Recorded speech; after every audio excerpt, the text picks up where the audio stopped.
so far. But we're tracking this front moving in for the weekend.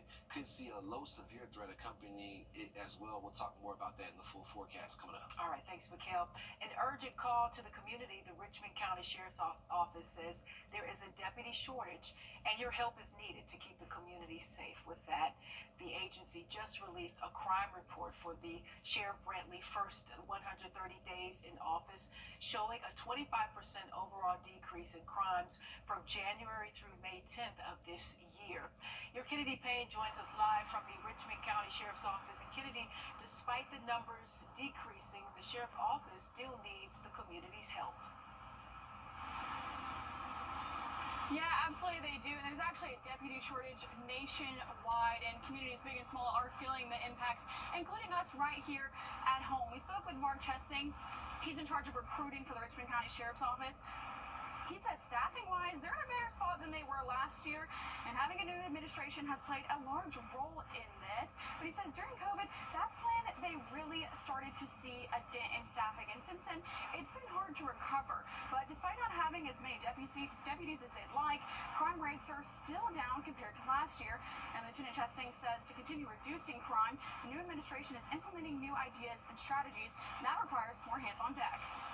The more people you have on the street, interacting with the community, interacting with the people on the street, even making traffic stops, because the bad guys have to get places just like the good guys do. So you catch them in the act or catch them in transportation, you actually help stop them before it even happens. And Lieutenant Chesting says they're looking for good certified deputies. And if you're interested in what exactly they're looking for in that position, we'll tell you more, and we'll have the full story on News 12 at 6 o'clock. All right, sounds good, Kennedy. Thank you so much for that report. We look forward to 6. And though it may not seem like it, the Sheriff's Office says there's also been a decrease in deadly crashes. Just this week, we saw 3 deadly crashes in South Augusta. The Traffic Division says there's been a total of 15 traffic accidents in South Augusta recently. 13 were unfortunately deadly. We're going out to that area and we're working it as hard as we possibly can. We're very fortunate because we have a good working relationship with Georgia State Patrol. Common trouble spots for crashes are Mike Paget Highway, Peach Orchard Road, Tobacco Road, and Deans Bridge Road. And we have an update on a deadly hit and run from earlier this week that killed Tavon Wright at the intersection of Windsor Spring Road and Cross Creek Road. Chiquita Dawson now faces charges in connection to this crash. She faces a deadly hit and run charge along with DUI, possession of fentanyl along with an additional charge. Deputies say Dawson quickly drove away from the scene and parked at a fire station where she tried to run away, but was later apprehended by deputies. And within the last few hours, we learned 2 women are wanted for questioning in connection to a suspicious death investigation. We first told you about this story on Tuesday. Richmond County investigators went to talk to Jessica Sperling and Kelly McBurney in the death of David Grigg. Grigg was found dead inside a home on Harding Road. Deputies say he was found in, quote, unsafe, nasty, uninhabitable conditions. This is video of the house where officials say he was found dead. Investigators say Sperling and McBurney are both known to hang around Harding Road, Belfer Road, and Peach Orchard Road. If you know where they are, please call the Richmond County Sheriff's Office. And we're learning another former Augusta commissioner has died. The Richmond County Coroner's Office identified him as Richard Colcleugh. The coroner says he died of natural causes today. This marks the second death of a former Augusta commissioner this week. And a suspect is now behind bars in connection to a 2022 homicide case in Richmond County. Deputies say 21-year-old Ricardo Daggett was arrested during a traffic stop on Royal Street today. This is a previous photo of him. He was wanted in connection to the death of 46-year-old Ahmad Hill Sr. The deadly shooting happened on Tulloch's Hill Drive. That's where both Daggett and Hill lived. Daggett was wanted on a grand jury arrest warrant for murder and possession of a firearm during the commission of a crime. 2 other suspects were previously arrested in this case. And 4 months later, a third suspect has been arrested in connection To a deadly shooting, a local vape shop today. Richmond County investigators say they arrested Terry McClennan at a apartment on Spruce Street. We're showing you a photo of him right now. He was wanted on murder charges in connection to the January deadly shooting at Lumpkin Vape Shop. This is video of the vape shop where it happened.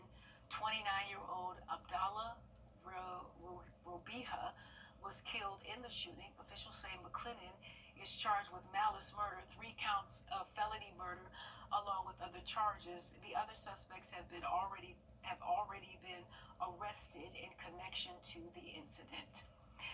Another intense day in court in the Sean Combs sex trafficking. And Combs faces at least 15 years in prison if convicted. And back here at home, Aiken County officials say a traffic stop turned into a deadly crash. The coroner's office identified the victim as 16-year-old Jaquavis Baptiste. The crash happened last night on Sheraton Drive and Old Jackson Highway in Beach Island. This is video of what the scene looked like when we got there moments later. You can see one car flipped over, the other car crushed in the front. Deputies say that the car Baptiste was drove away from a traffic stop. Officials say they tried to catch up, but lost sight of him. Moments later, they found the car in a fiery crash. Officials say people in the other vehicle were sent to the hospital with injuries. Deputies say multiple guns were found inside that car. We'll keep you posted as this story develops. Now to another deadly crash in Aiken County. A woman is dead after being hit while riding a bike. The coroner's office identified her as 25-year-old Cheryl Haynes. Officials say it happened last night at the intersection of Wagner Trail Road and Wagner Road, where Haynes ran the stop sign at the intersection and was hit by a truck. She later died at the hospital.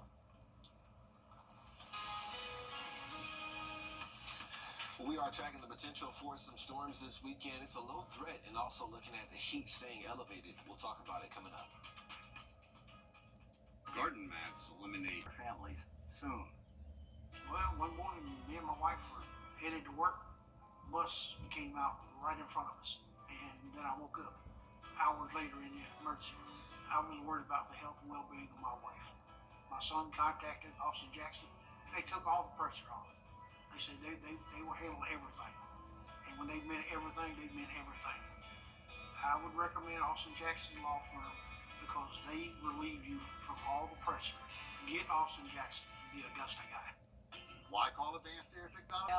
It's just about time for Thunder over Evans with music, food, vendors, and incredible fireworks, of course. Now, the celebration kicks off at 5:30 with a normal salute from the fort, followed by a public swearing-in ceremony for new military recruits. Leaders say this is a chance to honor our military men and women, past, present, and future.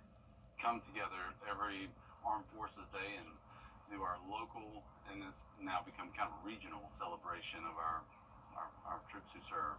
So yeah, it's a special day that we kind of throw like a big block party celebrating them. They're adding something new to light up the sky this year. It's a laser show, and this is a sneak peek from the Laser Encore team. Sure to be a good one this weekend. All right, we're on your side with a traffic alert ahead of the event. Antebellum Way is closed to all traffic right now. Evanstown Center Boulevard will close tomorrow morning at 6 o'clock. Both roads will remain closed until tomorrow night after the event. And cleanup continues at the Augusta Riverwalk this afternoon. City officials shut down the Riverwalk to clear hurricane debris. This is video showing what it looks like today.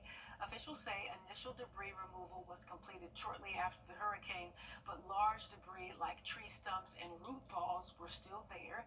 Inmates are hard at work using heavy equipment to restore the Riverwalk back to life. The director of Augusta Parks and Recreation is urging you to be patient while they work. Get out here to get this work done as quickly as possible with the crews that we have. We ask that the public be patient with us while we're getting through this, and then we want to make it safe as possible. So if you're thinking about coming to the Riverwalk, just wait a little bit longer before we come out Riverwalk, and then that way we can open it back up. Indeed, cleanup is expected to last about 2 more weeks.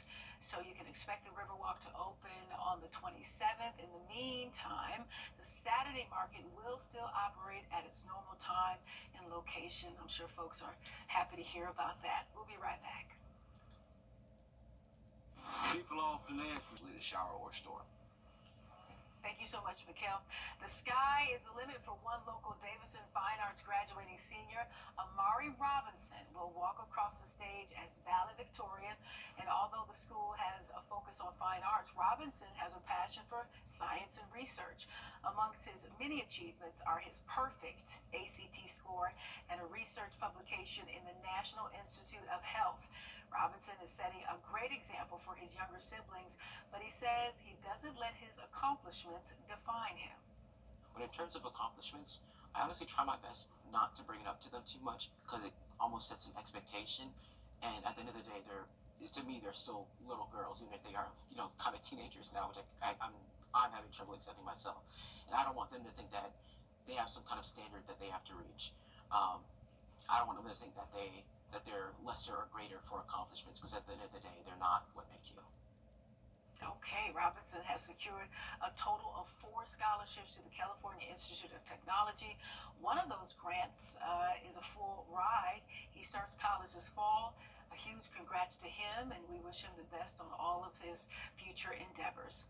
And another big day for graduates at Georgia Military College as dozens of students cross the stage to receive their degrees. Take a look.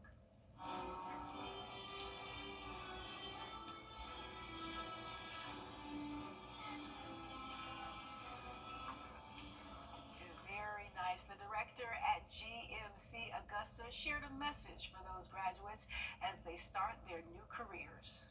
Don't give up. Don't let roadblocks get in your way. Continue to push for and achieve whatever you want to do, because like we say in our motto, you start here, but with this foundation, you can go anywhere. And there it is. Best wishes to these graduates as they embark upon their new journey. And really, as we enter into graduation season, it is in full swing. Congrats to all of our graduates around the CSRA. A local teacher standout from Red Cliff Elementary took to the big stage today. Courtney Robinson, love the name, made an appearance on the Jennifer Hudson Show. Take a look. In Aiken, South Carolina, she just won Teacher of the Year at her elementary school where she teaches kindergarten. There she is, right there with her little boy and her mom. And look how proud he is of his mother. We love it, and we are proud of Miss Courtney Robinson. That segment aired this morning. You might be able to catch it on Jennifer's YouTube channel or across social media, and continue the good work, Miss Courtney Robinson. We appreciate you. That's good stuff, Mikhail. Yeah, look at Jennifer Hudson digging deep into the country of I Aiken know. and finding our local star. That is beautiful. We do have some low chances for an isolated severe storm this weekend, and also tracking heat. We'll talk about it coming up.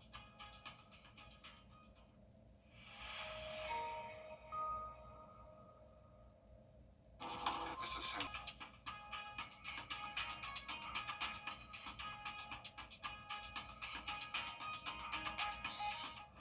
And we're looking at a live look here over Grovetown, Interstate 20. You can actually see the interstate this time, and traffic is flowing nice and smoothly out there for today. It definitely looks hot outside, and it is 93, a west wind at 12, so a light west wind out there, or actually a noticeable west wind. That's not light, but it is helping to really bring in that warm air for today. So we just have this weak boundary out ahead of this main cold front. This boundary, though, is firing off some severe storms in the DMV region of the United States, and then we're looking at towards the Midwest, some severe weather also behind that. So we're watching that front as it gets closer into the weekend.